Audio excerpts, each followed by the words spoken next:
like to welcome you guys here to our meeting, call the meeting to order. It's technically 2 minutes before 7, but our clock up there says it's 2 after 7, so we're going right to get started. At this time, the first thing we want to do is recognize our Veteran of the Month, Jonathan Nelson, and we'll do this by our pro tem here, Dennis Nelson, normally gives the background, the history of your service. So he certainly knows yours since you're his son. So we're glad to have you here, and Dennis, share with us his military service history.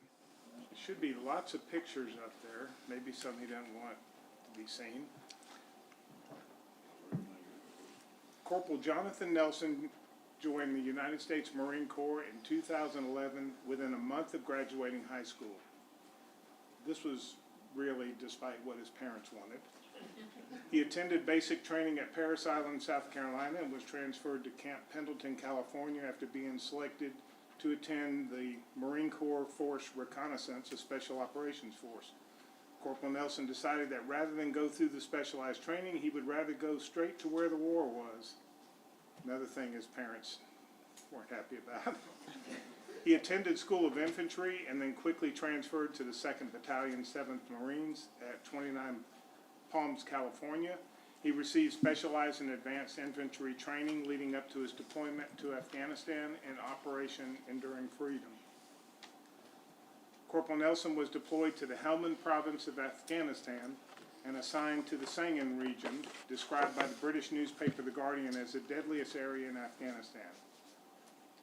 While there, Corporal Nelson was engaged in numerous gun battles with Taliban forces. Corporal Nelson returned to 29 Palms and was training for a deployment to Jordan when he was severely injured from a blast. Following a blast, he was ultimately deployed to Jordan to train their soldiers. Upon his return, his condition worsened, and following rehabilitation, he was honorably discharged 100% disabled.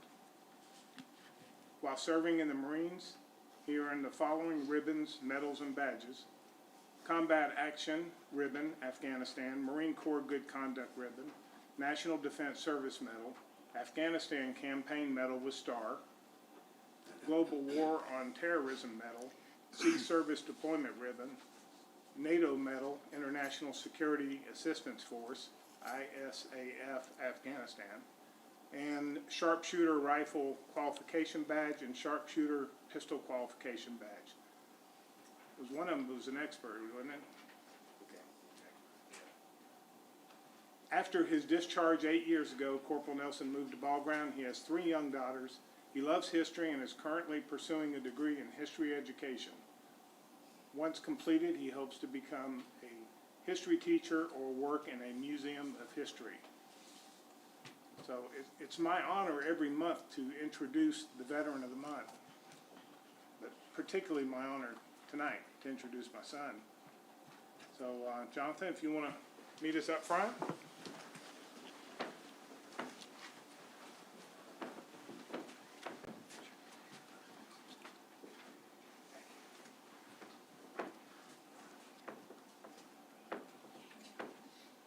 Mayor's going to read a proclamation. I got a point for you. We do have a proclamation that we're council has adopted, so I'm going to read it, so put up with me. Lots of reading. Whereas in 1954, President Dwight Eisenhower signed the first Veterans Day proclamation calling on our nation to pay appropriate homage to the veterans of all the wars who's contributed so much to the preservation of this nation. Whereas our nation has fought and continues to fight battles around the world, the words of that first proclamation still ring true. Let us solemnly remember the sacrifices of all those who fought so valiantly on the seas, in the air, and on our shores to preserve our heritage of freedom. And let us consecrate ourselves to the task of promoting and enduring peace, so that their efforts shall not have been in vain. And whereas we remember with somber and grateful hearts those men and women who have served the United States of America with distinction and valor as soldiers, sailors, airmen, and Marines, and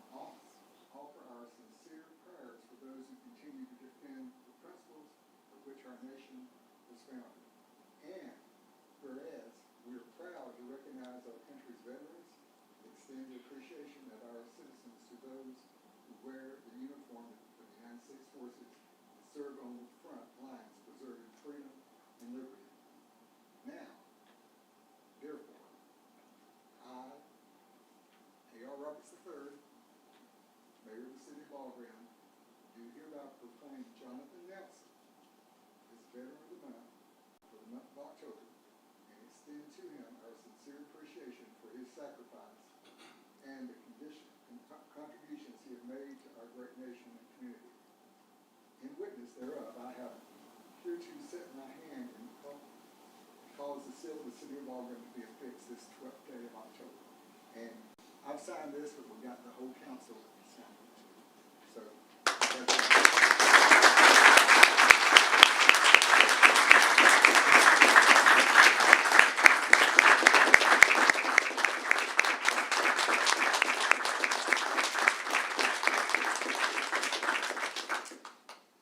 We have family and friends.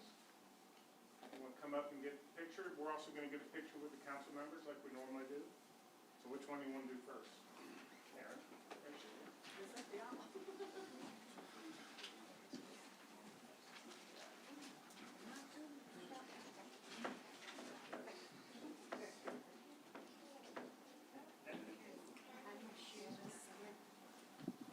how do you want it? She's the photographer. Tell us how to do this. No, don't.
Now,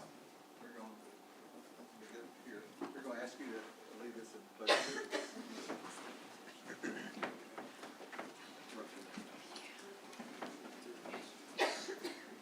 Jonathan, would you lead us in the Pledge of Allegiance or a flag?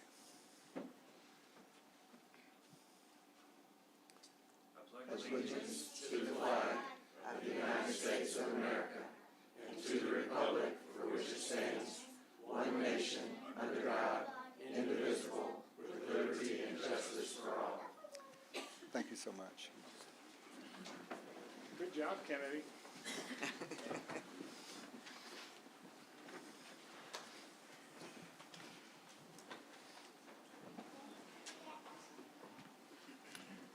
Okay, again, we appreciate your service, and your name will be on that sign very quickly for the rest of the month, for a month. So everybody will see that.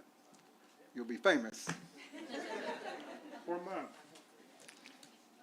Okay, this time, let me go ahead and ask that we approve our agenda. Any change to that? We have one item proposed for change, and that would be add item 8B under new business, consider appointment to the Zoning Board of Appeals.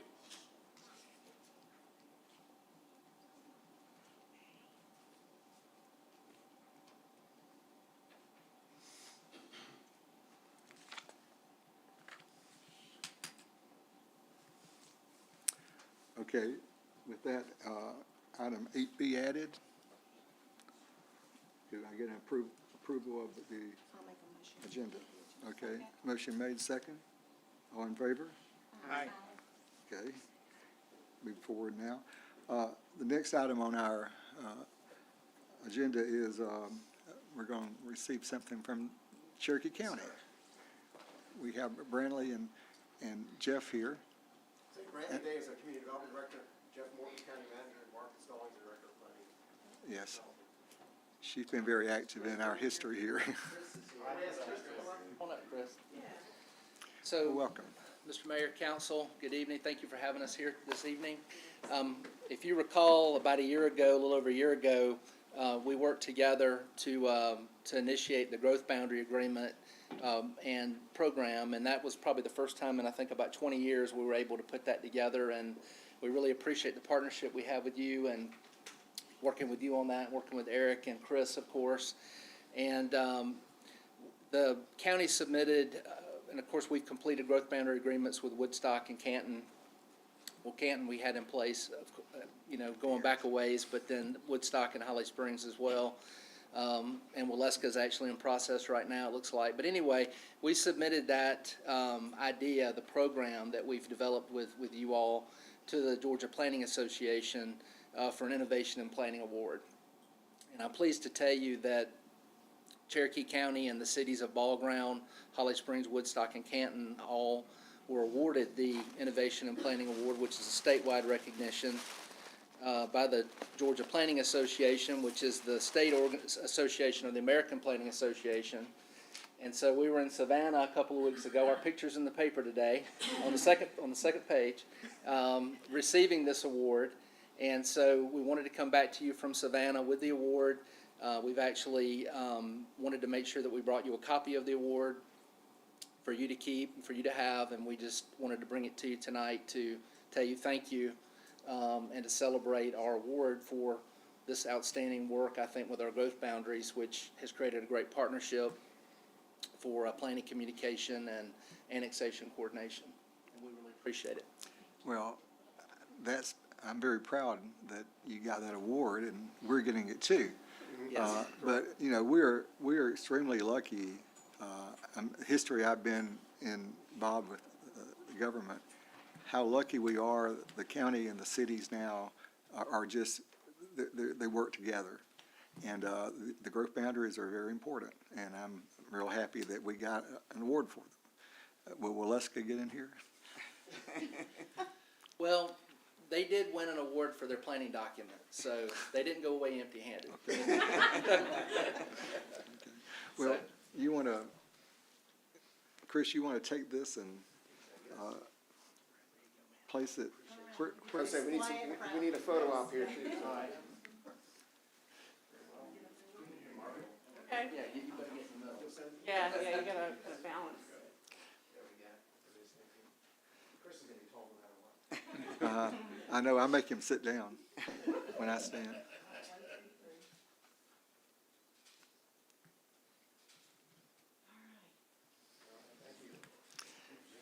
Guys, thank you so much. Having us here tonight. Yes, sir. Good to see you always. Thank you. The box, don't be strangers. Well,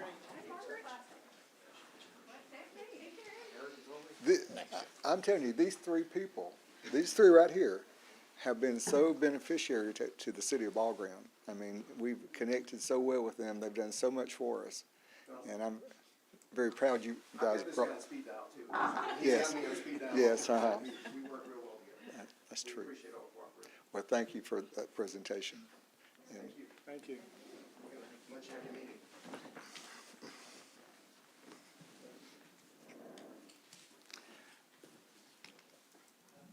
okay, you have received our copy of our minutes from our September meeting.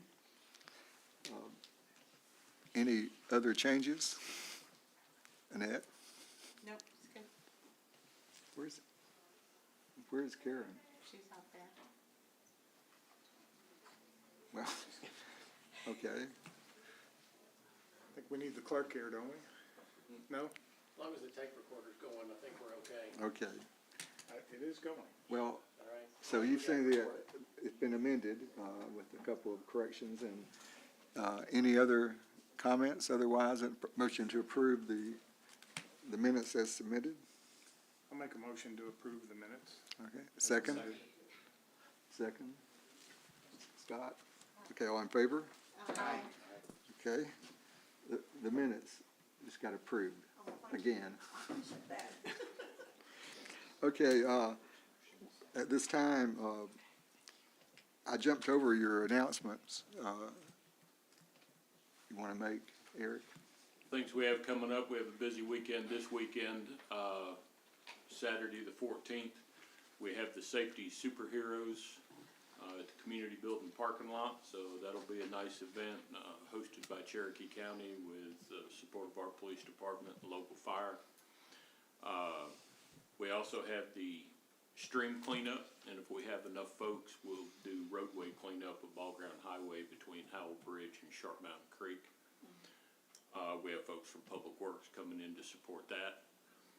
October 28th, we have the Spooktacular in the Gardens. I believe last count, they had 11 vendors that would be coming in to set up their trunk or treat activities there. The police department will be involved with that as well. November 11th, we have our Veterans Day ceremony here at 11.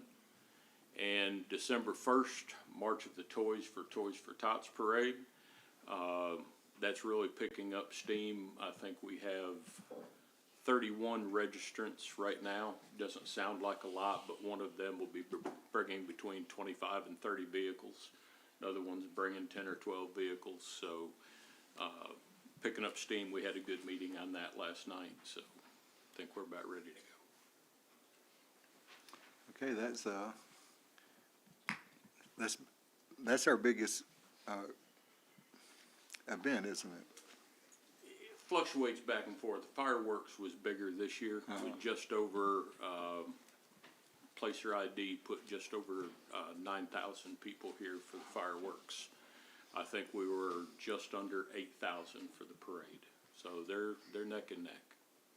Okay. Well, I'm just glad people come to Ball Ground for, they enjoy coming here, because we actually do things now here. At this time, then, let's move on to the first item of old business.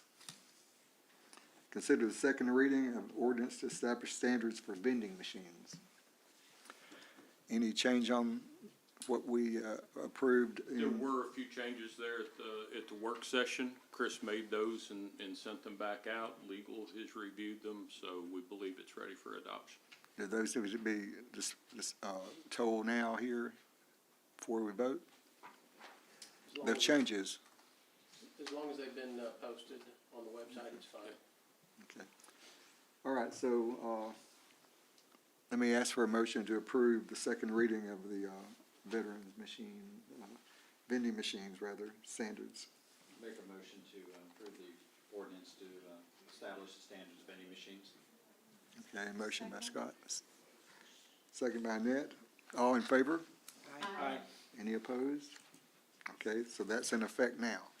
That's second reading. That's out. We have a somewhat of a light meeting tonight. We just have one item of old business and one item of new business, or two items of new business since we actually. But so we'll move to new business now, and the first item is a resolution by the mayor and city council of Ball Ground to enact a temporary moratorium on the acceptance of any applications for variances or other appeals within the purview of the zoning board of appeals.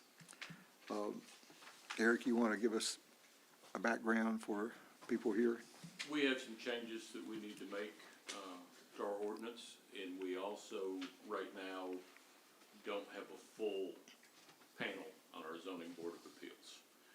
So we want to put the moratorium in place while we get that panel filled and the people serving on it trained, and make adjustments to our ordinance to comply with the most recent state laws.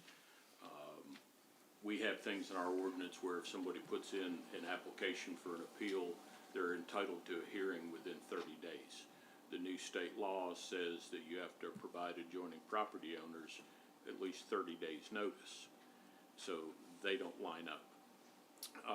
Also, our ordinance requires that staff act on it and within 10 days.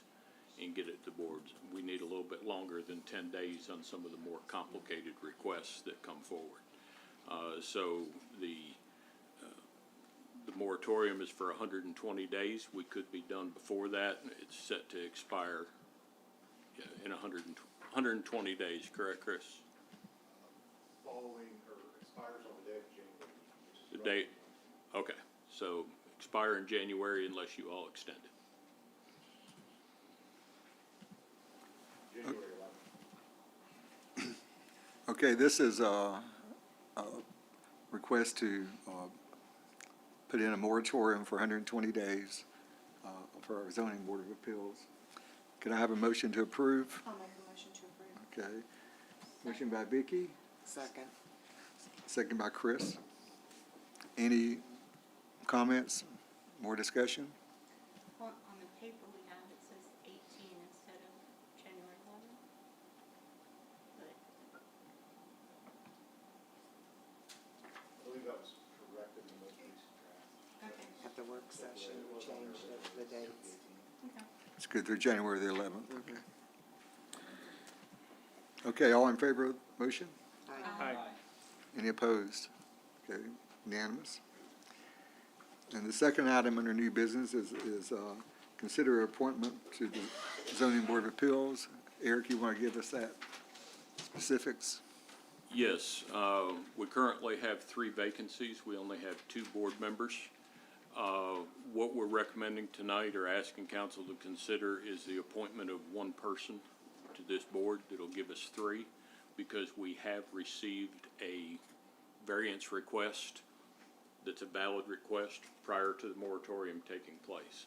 So by the appointment of this 1 individual, we can set that individual up with training and schedule the hearing on that particular issue. And the individual recommended is Gloria Barco Thomas, who was nominated by Ms. Benefield. Okay.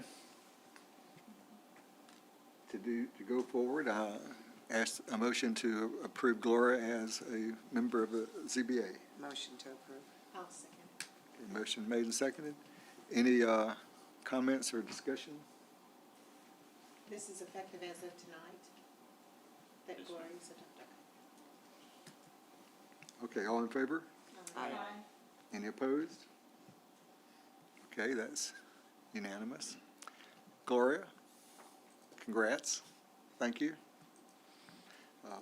Gloria's been very active in our city for a long time, so she'll be a very good member on the Board of Appeals.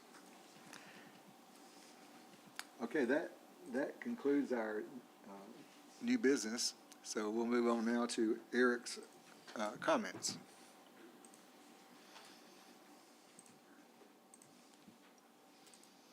Well, my electronics aren't cooperating. That always happens to me at least once a meeting.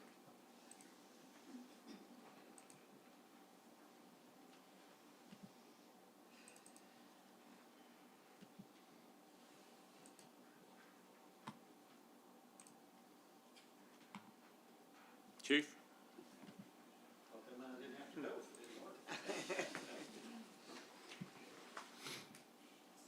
Good evening, Mayor and Council. It's good to see everybody. We've had a semi-busy month, but we got a very busy month coming up. As he discussed earlier, we got a lot of events coming up, a lot of things going on. As you can see, that's our count for our traffic citations for the month.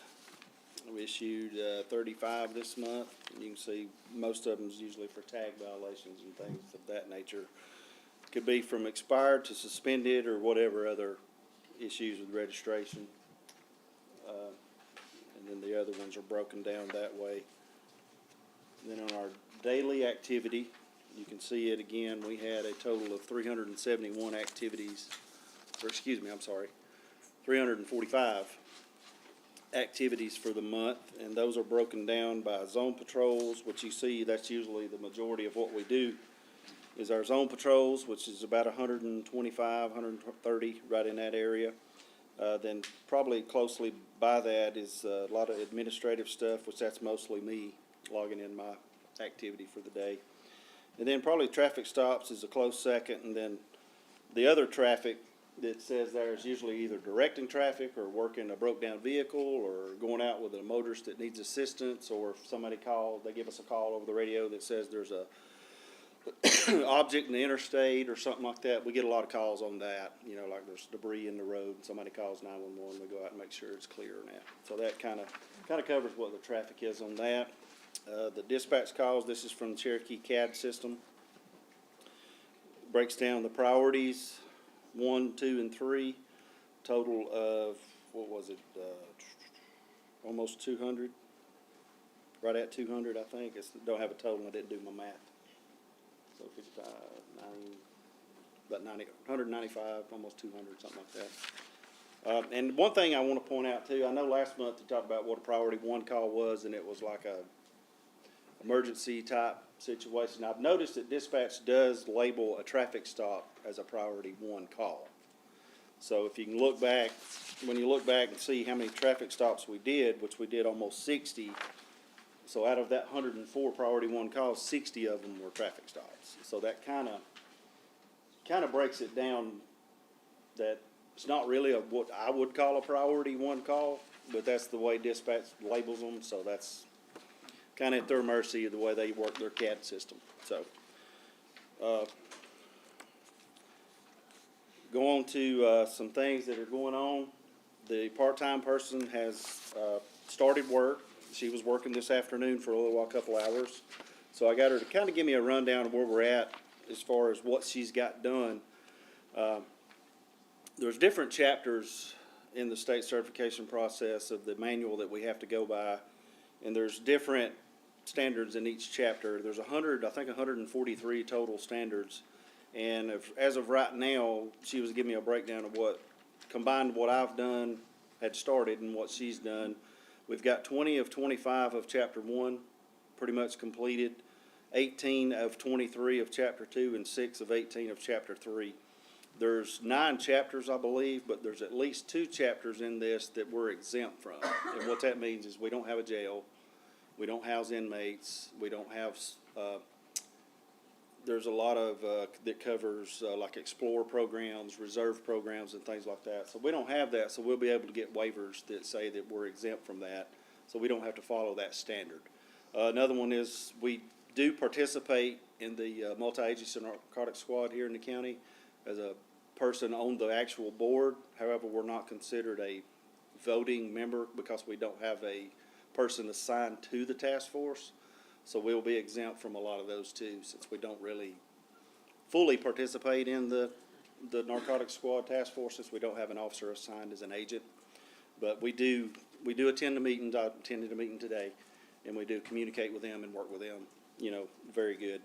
And like I said, she has experience with CALEA. She's experienced with a lot of the jail certifications and stuff that go on at the jail that they have to have. And she does have a lot of experience with the Power DMS, which is a plus because it's a new program that we're learning. It's a very good program, but she's been using it a lot longer than I have. So I just gave her all access and admin rights, and I said, you just do what you need to do. Because she asked me a question earlier about, I need to know how to add a document into the system, and I said, I have no idea. So she called the tech support, they walked her through it, she got it. So one less thing I got to say, okay, I got to call tech support, I got to do this. So it's good to have somebody like that that's experienced, that knows, you know, knows what to do, and like it does say there, it's not a sworn position, so it's not a, you know, it's not, we don't have an officer sitting back there, so it's a civilian position. Let's see what's next up there. Kind of going by what y'all have there. Few things we did this past month. We did attend the Patriot Day ceremony in the city of Canton. I believe it's called Rotary Park now. That picture there is the coffee, Bowerhouse Coffee asked us to come in, and they had a lot of questions about, a lot of times they've been getting some unruly customers, some people that are kind of just making the young ladies there feel a little uneasy and not comfortable about, you know, the way they're behaving, you know, different things like that. So they wanted us to come in. Sergeant Young and Officer Witherington went in, just kind of gave them a little safety lesson on, like, you know, if somebody is really making you feel uncomfortable, call 911. If somebody, you know, don't, you know, not saying anything to discredit the way they do it, but you know, you see Ryan, the big tall guy there in the back, he's the owner of the coffee shop. Well, if something happens, they would call him, then Ryan would call Eric, then Eric would call me, and then I'd have to call whoever's working, so that kind of goes around the mountain to get to where we need to go. So I told him, you know, we had a briefing there to say, if you're uncomfortable and you need to talk to an officer, call 911, and that's for anybody here tonight. A lot of people get confused on when to call 911. You know, I don't want to bother you. I don't want to think it's too trivial. If you think you need an officer, that's enough to call 911. You know, when 911 systems first come out, I know a lot of people are too young to remember that, but I remember when 911 first started, you know, everybody's like, now don't call 911 unless it's for this or this or this. But now it's, you know, I'm not saying call 911 because you stubbed your toe on the kitchen table, but if you feel you need an officer or you need a fire department or something, and you feel genuinely that it's an call 911, and that's what we were trying to express to them. If there's somebody there making you feel that uncomfortable or that nervous, go ahead and call so we can at least figure out who they are. And if they don't need to come back, then we can tell them not to come back. You know, and it was a very good positive event. I think they got to understand that the police are not just there to write somebody a ticket, not just to be there when something bad happens, that we can see that, I don't know if a lot of people, and I know Dennis, you're familiar with Sir Robert Peel, who's over in the 1800s in England, who pretty much started this whole community policing thing, and one of his sayings is the police are the people and the people are the police. We're people, y'all are people, we're all in this thing together, and it's good to put a human side to a uniform. And this is kind of what this did today, on that day. And then we had the Officer of the Year, the Ball Ground Officer of the Year at the Rotary Luncheon in Canton. Thank you, Vicki and Scott, for attending, and Christine. She was there, but she wasn't with us, but that's okay. It was for her daughter. So she sat with her daughter's table. She works with Canton. But we honored Eric that day for being the Ball Ground Officer of the Year. And it was a public safety dinner where all the agencies nominated someone. And it was a very good event. And we had a very good turnout on that day. And as Eric was saying earlier, we got the Spooktacular coming up on the 28th. On the 29th, well, of September, on the 29th, we had 4 kindergarten classes come for Ball Ground STEM Academy. They came by, looked at the cars, seen what we did, kind of talked to them, did some things like that. Then they got to come in, and they showed y'all the video at the work session that Karen showed them about the water and all that. So that was a good event.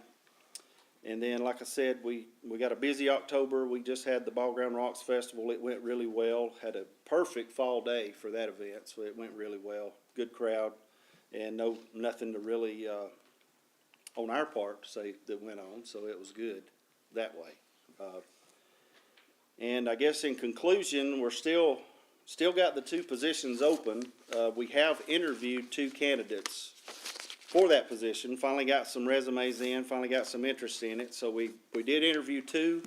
One looks pretty good. The other one we're still kind of doing a little more looking, a little more talking to different people and things like that. But hopefully soon we'll be able to fill those vacancies.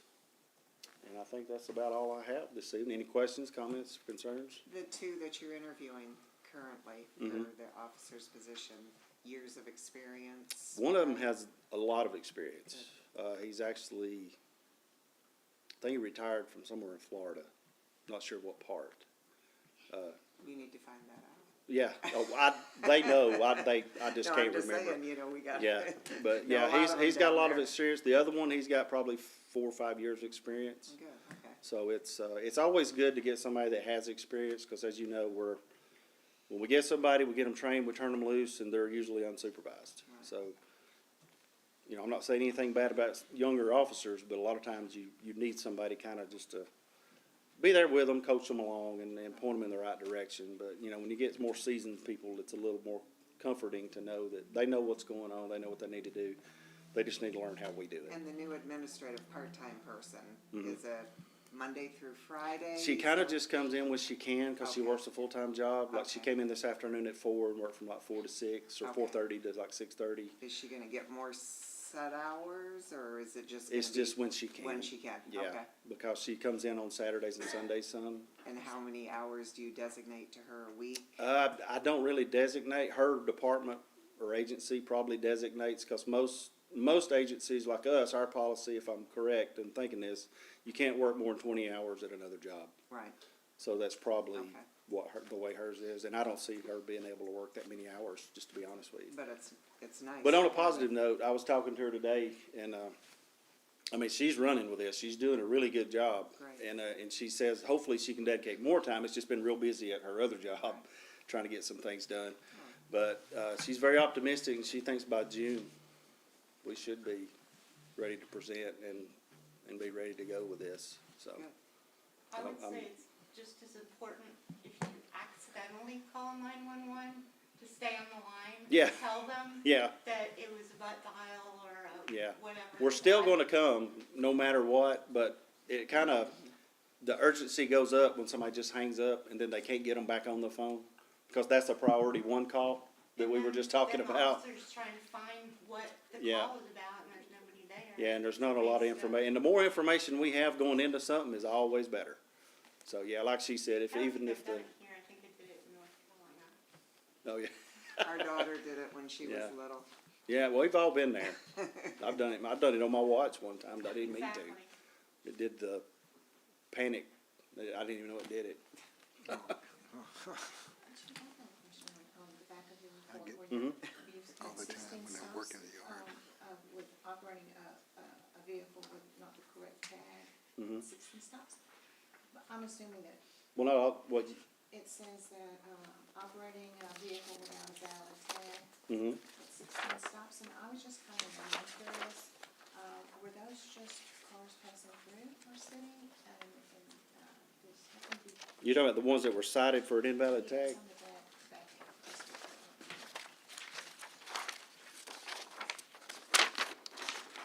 I mean, I guess you got. This one, is that what you Yeah, said? I think that's the one. Let me look and see what you got, I don't know if I printed What's that this for one right myself. here? Yeah, it's something like that. And Yeah.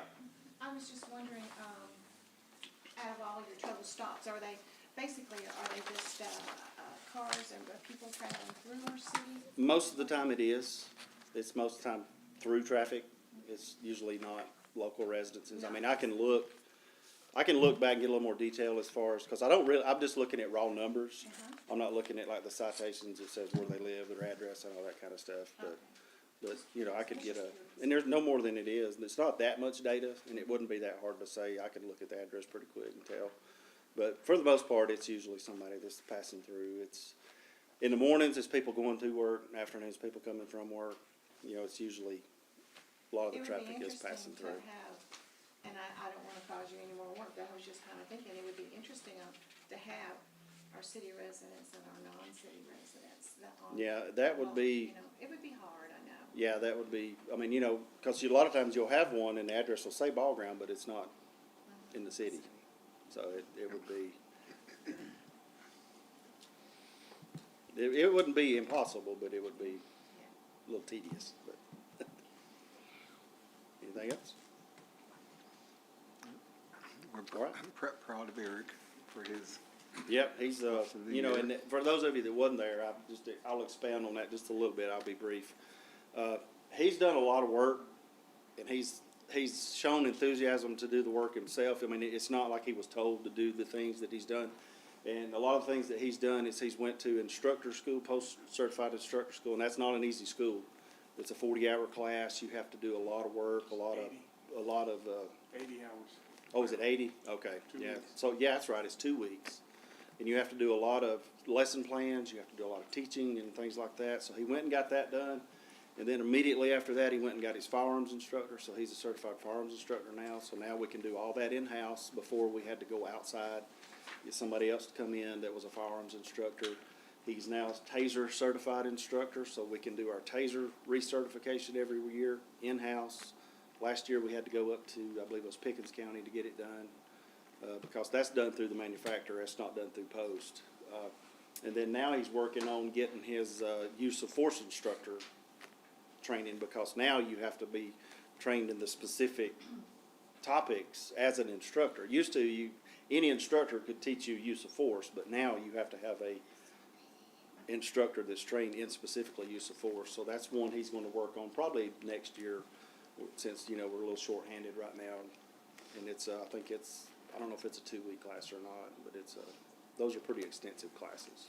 He joined us from Garden City, Yes, Garden City. how many, like 3 years ago? Yeah, it's probably bumping 4 now.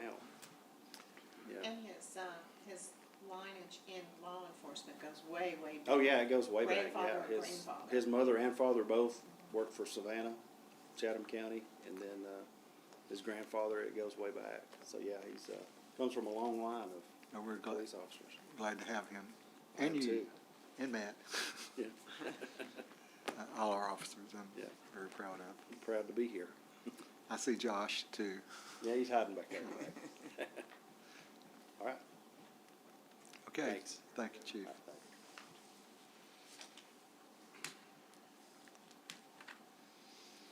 you. We ended, September, everybody should have a copy of their finance report. We ended with a total of 2.3 million cash on hand. That include 5,000 of fire, which of course is a pass-through. For September, total revenue in the city was 291,000 against expenses of 360,000. Again, we have been in our non-revenue season, so we're behind. Monday will begin the revenue season. So, we get our insurance premium checks Monday. That should be right around 200,000. From that, we'll move into, property tax collection. Administration, working on records retention and archiving. Annual audit on site has been wrapped up.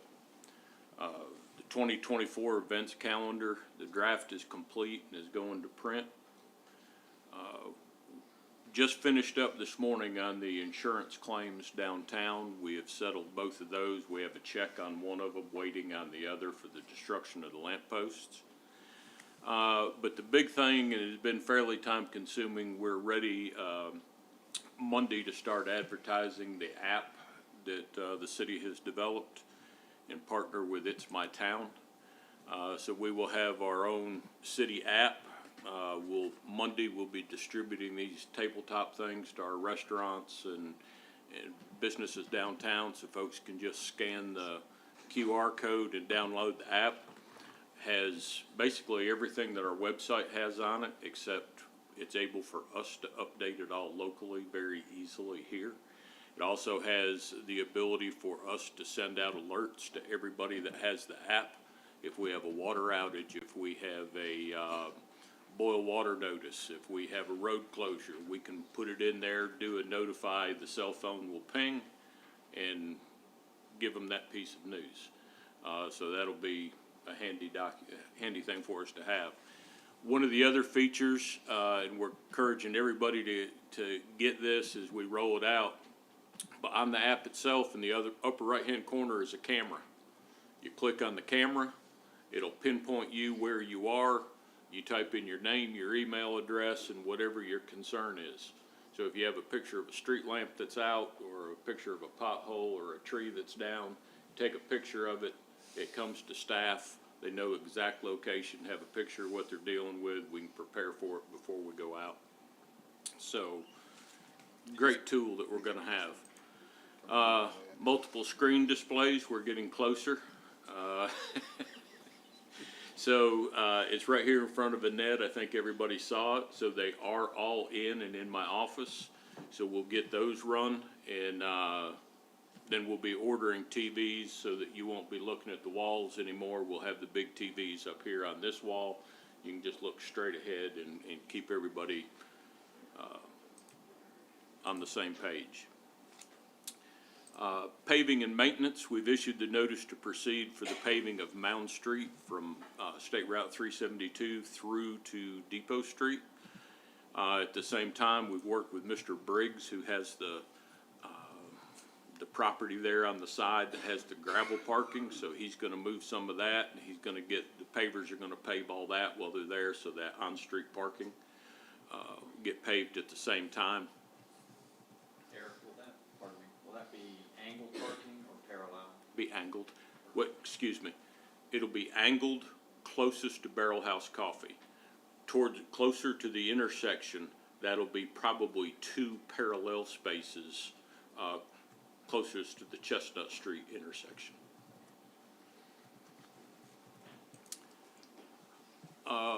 Roundabout, engineer says we're on track for December let. I'm kind of thinking from what I saw on the plans last week that we're probably looking early January. But talking with Brantley tonight, he says they've kind of ponied up in the last few days, and he really thinks we're still gonna be on track to go out to bid in December to get ready for that construction. Mountain Brook sidewalk, right-of-way acquisition, the documents are on their way to us. The city is responsible for acquiring 5 parcels of right-of-way for that sidewalk. The county is responsible for 3. And we have verbals on 3 of our 5. And as soon as the paperwork gets here, we'll get the appraisals done and move into getting those documents. On Public Works, there's all the guys with a nice excavator in the back of the truck. Couldn't fit everything in. But we had some stuff going on this month, and so it's gonna be a little bit longer than normal, but Ms. Benefield said something to me yesterday or the day before that kind of shook the cobwebs a little bit. But she had gotten, I think, a little bit frustrated with some things that she heard, and she said some people just don't understand what all is being done. Okay, so won't blow it out every month, but just to give an idea on a few things this week with our Public Works. In the last month, they've done a drain and rinse and sanitize of the elevated tank. They've done a drain, rinse, and sanitation of the Howell Bridge standpipe tank. They've done 124 utility locates. So all these people you see around town boring for the power company, gas company, somebody putting a fence in, whatever, they call 811. Our guys have to go out and find the water lines, sewer lines, mark them, locate them. So that was 124 different projects. That sounds pretty quick unless one of those projects is a utility company bore from Howell Bridge to Airport Road. Because all of a sudden you're locating about 6 miles of sewer line. So these things are very time consuming. 780 critical infrastructure inspections. Our critical infrastructure is inspected twice daily. Even though we have remote access, somebody's laying eyes on it twice a day. And it's not just a matter of driving by. Checking cabinets, lifting lids, checking pumps, and making sure that stuff's continuing to work. 70 water quality samples over the course of the month. 54 prepared meter sets. And by prepared meter sets, I mean everything's sitting there. All they do is hook up the meter on both ends and walk away. But they had to tap and set 3 meters. That means you're excavating the hole, getting down to the line, putting bands on the pipe, coring a hole in the pipe, and hooking it all together. It's not just a matter of showing up and do it. It can be anywhere from a 3-hour job to an 8-hour job, depending on where it's located. They replaced 5 failed meters. They repaired 14 water services, and with 2 of those services, they ended up replacing the entire service. So again, that means excavating the main and running that new service to where it needs to be. They repaired 2 6-inch water mains. They replaced the starters at the Howell Bridge lift station. Coordinated the water and sewer connection for Malone's Pond. So again, that's working with the contractor to bore under the road and attach to the mains while keeping as many of our people in service as they can. Same thing at Catamount, which is down here at the medical offices. They did rereads of over 150 meters. So this is 150 meters where the radio didn't work or it was a high reading. So you go back and don't trust the electronics, get out of the truck, pull the meter, check it. Repaired the fire vault leak here at City Hall. Cut off 21 meters for non-payment. That's a wasted day because you don't pay till your water's cut off, so they go cut off 21 meters and you don't get to work the rest of the day because then they all come in and pay and you're going back out and unlocking the meter. So responded to 50 customer calls. Customer call might be anything from saying they have low pressure, maybe they think they have a odor in their water that they're not used to. Sometimes that's just because they've changed from well to river water, but it's something our guys always go out and check. So 50 customer contacts on that. Replace the service line at Lions Field and replace the Frost Fury hydrant in the botanical garden. And to give an idea on some of the things when they replace a service, it's not as simple as you look because we're an old city and you can't always use equipment. So if you look on the sidewalk here where the red line is, we had a failure at Lions Field, everything quit working. Someplace underneath the slab in that building, the line is either collapsed, closed in on itself, whatever. But we did not have a legal easement anyway where that line ran because it ran across the property of Easy Ride Golf from probably sometime back in the 40s or 50s. So it's trench dug all the way up through there because the mayor would get mad if we took the excavator in there and dug his trees out. My trees? But just the pull through there, so there's that one. And then from the street to the concrete slab, but then you bore under the concrete slab and you have to dig out a hole, jackhammer out a hole in the utility room in the center of that and bore that new line all the way into there and pop it up and tie it in. So, going through that list to saying, that's 3 people. That's a lot of work, and that's 3 people. And so a lot of times when we see a lot of things, every day when they come in, we prioritize what they're going to do. And if it's a little bitty leak, it waits. If the baseball concession stand commodes don't flush, because that turns into a mess and we have 100 kids playing there that night. Mad Mamas. Yeah, a few. So just wanted to run through and give an idea on some of that thing. That's 3 folks. And so every day is a priority. Some of the little things go for a while and they might look bad. Tomorrow they'll be working up by Mr. Rife's at Rife Repurposing. If you've seen the little water leak there, there'll be some changes made there, but that's one of the old buildings where a water meter is located probably 100 feet off of the road. And part of the service line actually runs under part of the building. So they'll make the repair, but then they'll relocate the meter back to the right-of-way where the meter should be. So just an idea of what they're doing. This is a peek inside of a water tank for anybody that's curious. That's what it looks like once they've got it cleaned and pressure washed out and sanitized. And this is done to each tank annually.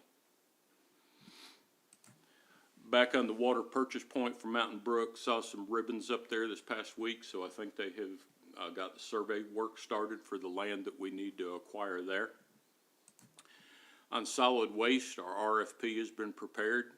We have a meeting at 7 tomorrow morning with Waste Management, and we will receive their new rate increases for the year on what that's going to be. Depending on what that is, I'd probably send that out tomorrow to the elected body and we can make a decision. Doesn't have to be a vote, just a consensus on whether we're going to go out to the market and check other providers or accept the rate increase. So that'll be we'll send that out. The dumpster recycle day we got rid of 280 cubic yards of debris that was collected. That was 7 dumpsters. Surprising part is we collected 315 televisions and 548 gallon paint containers. Now, some of them were half full, some of them were full, some of them were near empty, but a lot of paint. Cost of the event was just under $5,000. So for the folks that want it monthly, probably not going to happen, but we can get into it a couple times a year. Recreation and parks. The playground renovation, the work there has been ordered. Major work should begin there on or about November 13th. On the pocket park, the support poles are in fabrication now. They're due to be installed the week of November 27th. Once they're installed, they'll measure the sails because they have to be made specifically to what it ends up with that distance. And the sails should be installed the week of December 18th. Roberts Lake Trail expansion, we're just going to kind of quit reporting on this for a little bit. Everything's kind of got busy. We're doing this in-house. maybe in the dead of winter, we can pick back up on it. The trail itself is cut in. We're gonna take a break on that for a bit. The Parks Master Plan was approved by the Recreation Committee, been distributed to the elected body, and we have the stakeholders meeting on the 25th of this month. We'll meet with them, we'll gather that input, the committee will decide where to go with it, and then we will start our public comment period. Have a couple open houses and get input from the public. The pond fountain has been received, it's out here in the lobby, so we'll get that assembled and off to the park. Community development, the draft master plan submitted to the committee and making revisions, and that was on the parks. Hotel motel, we've got that submitted to the Department of Community Affairs. Code enforcement, moving forward, again, we have our third building in unsafe building status, and the owners of that one will be taking the building down as of our last meeting, and that is the house there at Stripling and O'Can. Impact fee methodology report is completed, licensing data is complete, public facilities assessment is complete. We have captured and submitted the parks expenditure data for the past 20 years, and that has been submitted. We're double checking our roadway projects to make sure we have everything on the list, so this thing should start beginning to fast track now. Building permits, there were 7 issued for the month of September. It gives us 91 on the calendar year. Pace-wise, that's 2 ahead of last year. It gets slow this time of year. I don't think we'll do many more, maybe 2 or 3 more between now and the end of the year that we're anticipating. Active development report, just see that we've got 361 approved units. 90 of those have already been permitted. Potential developments, we have 2. One is the Old Dawsonville Road, that's the Pulte Homes that adjoins Mountain Brook. Not really much change there over the last month. Ball Ground Highway, there's property there.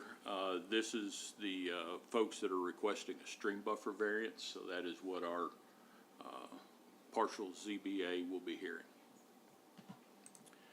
Commercial development, I think everybody's seen the speed that the folks with Catamount are doing down there on the corner. They're moving that medical office right along.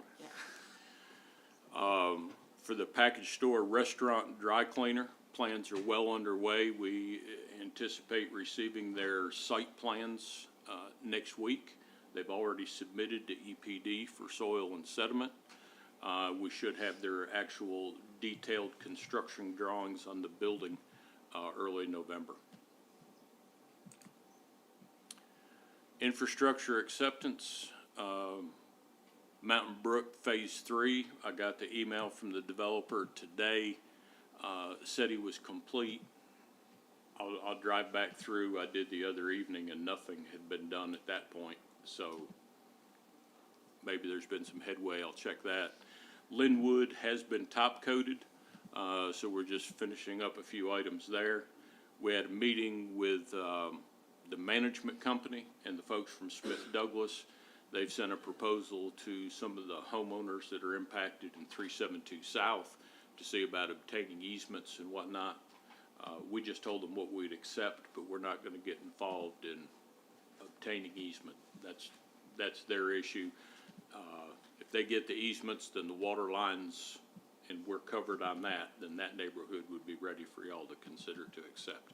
Just need to resolve the water line. That's all we got. Any questions?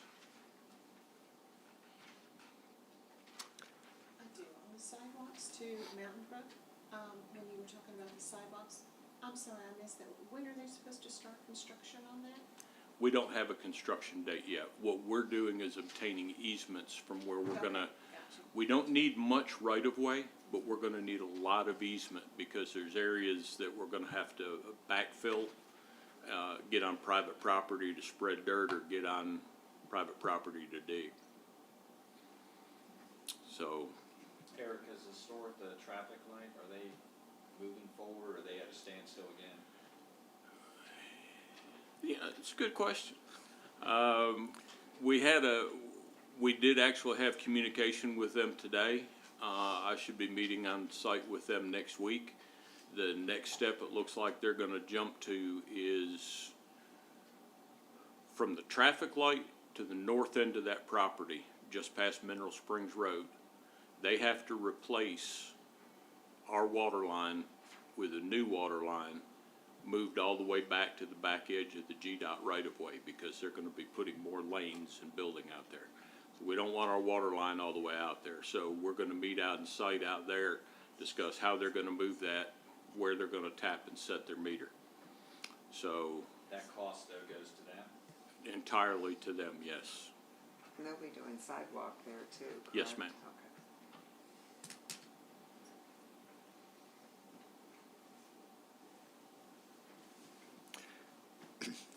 You sure cover a lot of things.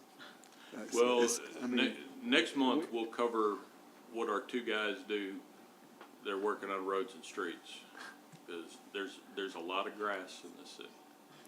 It's a lot of mowing, a lot of weed eating, a lot of brush cutting, a lot of times, we fail every day, but we try really hard every day. Waste management doesn't respond quick enough.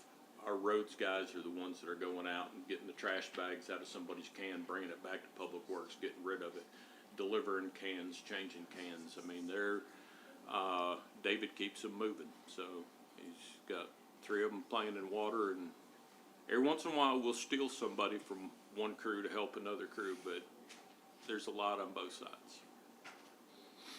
well, we all get educated every time you give us your, Yeah. I said, we always get educated every time he gives his monthly story. Let me, I wanted to mention one thing. We do have I'm looking forward to it. It's a week from tomorrow. It's a meeting with Misty Martin, Economic Development. And I hope everybody's attending, but we are starting to make some efforts at city level of increasing our planning economic development in our city. And Misty's will be a good source. We've met her before, but still we're having, is it 4 hours? Have a 3 hour? It'll be 4 hours, but Misty will be giving us the initial presentation, and then we have the Economic Development Coordinator for Georgia Power Right. that will be given gonna have some group exercise work for us to do to figure out the path that the city would like to take on economic development. Okay, with that, I'm looking forward to it.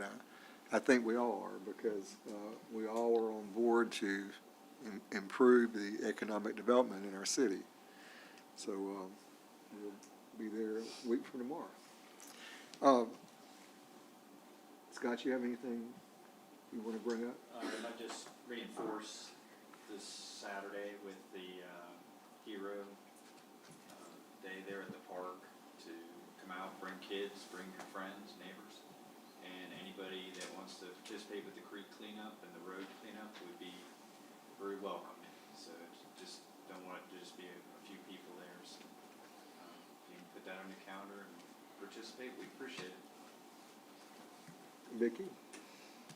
I'd like just to remind everybody to save your date for the Veterans Memorial Ceremony. It's gonna be on November the 11th at 11 o'clock, right out here. And we've got a good program, I think, planned for that day. And the other thing is I'd like to say thank you to David and Eric, the rest of the crew that worked so hard to do all the things that you had listed up there. I understand that people get frustrated at the city, but they do not know, I don't even know everything that you guys do, so thank you. We love it here. We just don't want people fussing at you.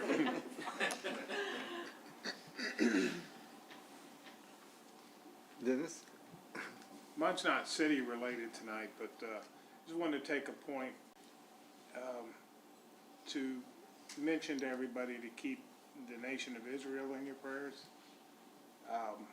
I was very fortunate in 2003 to have visited the nation as part of a law enforcement exchange. I'm wearing my lapel pin with the Israeli flag that the Brigadier General of the Police Department gave me when I was there. Good people. It's a tragedy what they're going through. Just ask to keep them in your prayers. It's a good comment. Chris? Couple of things, pass along again to Officer Witherington on job well done, and thank you for all he's done and all the officers at our department. And just to clarify, I didn't jump ship and go over to the city of Canton. My daughter was nominated for Police Officer of the Year who works at the city of Canton, so I was kind of there in both capacity. The city of Canton because I'm a mom first before anything else, so. Also, what Eric had mentioned about It's My Town, the app, it's really a neat app. And spread the word to everybody that you know. I mean, you'll get so much knowledge and what's going on, and if you need to find something, I trickled it out to a few of the millennials to have them check it out, and they were highly impressed with it, so I thought, well, if that age range is impressed with it, everybody should be impressed with it. And to David and your whole team, I see you guys out there, because I live in an area where you guys could constantly in repairing those leaks and, you know, seeing you guys, you just work, and we appreciate all that you guys do. Appreciate it all. Annette? Add my appreciation to you guys and Aaron again. I attended the Georgia Municipal Association District 3 fall meeting. I can share copies of their stuff with everybody. GMA is just amazing also. They train us, and apparently it's like Georgia's one of only a few states where every city in state is part of the municipal association. And that's because they're so good and so helpful and work together with cities to do all kinds of stuff, from supplying financing to helping with projects and training on everything. And they, while the legislation is not in session now, they're working on some of the stuff behind the scenes. It's total detail stuff, but that House Bill 517, they were trying to get the whole state to have the same zoning, like setbacks, and just ridiculous. You know, the cities need to take care of their own spaces, and so they're working behind the scenes. They've got a task force on that, and it was a really good meeting. When was the meeting? 11 to 1 today. Today, right? Yeah, it was an hour drive, but then it was an extra 15 minutes because all the streets are blocked off because of a fire down by the Fulton County. It's just I'm made glad- it more exciting. I'm glad you went. A lot of times they schedule things on days of our council meetings, and it's sometimes hard to get away, but you did it. Thank you. Oh, there's also a school council meeting. Yes. And I went I'm- almost directly there. And that was useful too. I mean, just learning about how the school system works and I wish they would connecting choose with another date communities. than the second Thursday of every other month. Next time I think it's December 8th, which I think is a different day of the week. Oh, okay. Well, I'm glad you attended that GMA meeting. They make you feel good too, so it's a good like cheerleader for support council people, city managers, everybody. It's my understanding that the Georgia Municipal Association is the strongest one in the country as far as how active it is with all our cities. They help us live as cities, and we're lucky to have it. And you go to any other state around us, there's nothing as strong as our GMA is, so it's just my comment. Daryl, don't charge us. You need to say anything? No, well, Eric is doing a good job of keeping you out of trouble in other ways, and he's limiting the amount of money I can make.